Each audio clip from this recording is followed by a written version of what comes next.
निकालें यूहन्ना की अंजील 19 बाब और उसकी 26 और 27 आयत।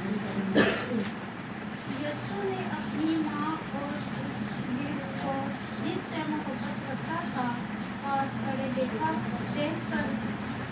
माँ से कहा कि ऐ औरत, देख तेरा बेटा ये है। फिर शागिर्द से कहा, देख तेरी माँ ये है। और उसी वक्त से वो शागिर्द उसे अपने घर ले गया। आमीन। मुझे जो कलमा बयान करने को दिया गया है वो तीसरा कलमा है, मोहब्बत का कलमा और जिम्मेदारी का कलमा। यीशु ने सलीब पर तीसरा कलमा बयान करते हुए कहा, ऐ औरत, देख तेरा बेटा ये है।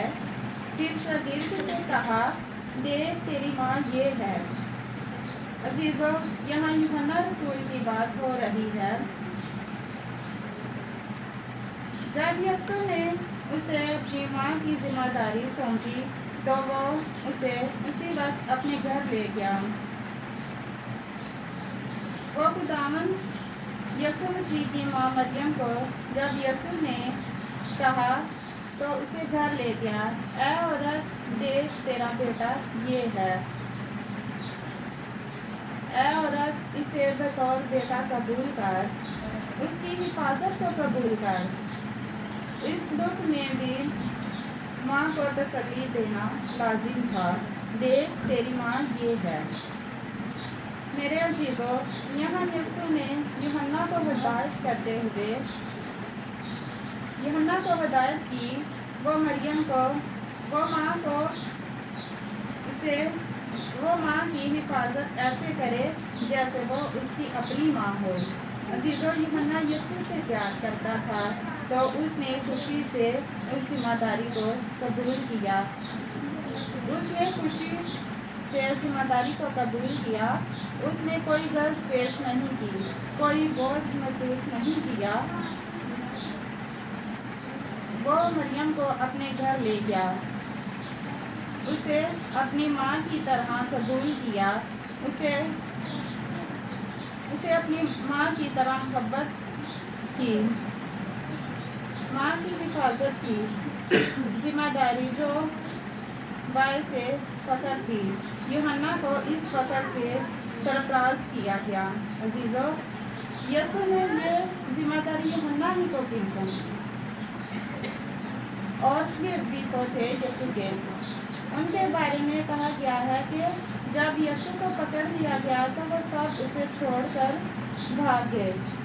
यूहन्ना आखिरी सांस तक उसके साथ रहा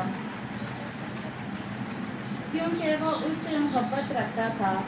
और जब यीशु सलीब पर था तो उसके पास यूहन्ना और उसकी माँ मरियम और चंद औरतें वहाँ मौजूद थी। यीशु ने यूहन्ना को कहा,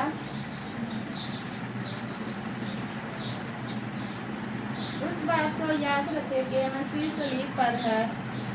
सलीब पर लटका है, इंतहाई दुख में, इंतहाई करब में, हाथ पाँव में कील लगे हुए हैं, सर पर कांटों का ताज है। हाथ पाँव में कील है, सर पर कांटों का ताज है। इतनी अज़ियत के बावजूद भी उसने अपनी जिम्मेदारी को पूरा किया। उसने अपनी जिम्मेदारी को फरामोश नहीं किया। सलीब पर भी अपनी मोहब्बत और जिम्मेदारी को निभाया और एक जिम्मेदार शख्स को ये जिम्मेदारी सौंपी और शागिर्द से कहा, देख तेरी माँ ये है। और माँ से कहा, देख तेरा बेटा ये है।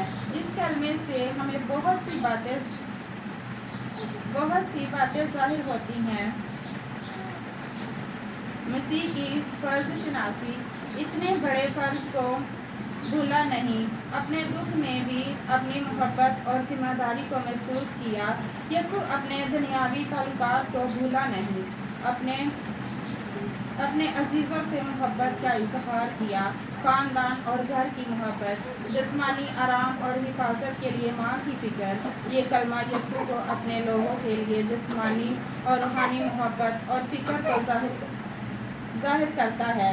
ये अपने लोगों की बेहतरी का इजहार करता है।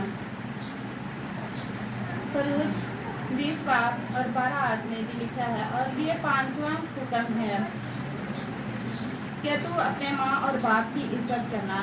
मेरे अजीज़ों, ये वाइज सलीब पर फरमाया गया है।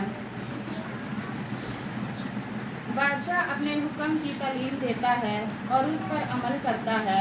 हमें भी उसके नक्शे कदम पर चलना चाहिए और उसके हुक्म पर अमल करना चाहिए, और माँ बाप की इज़्ज़त करें, क्योंकि कलाम मुक़द्दस में लिखा है कि तू अपने माँ और बाप की इज़्ज़त करना, तब मैं तेरी उम्र दराज करूँगा।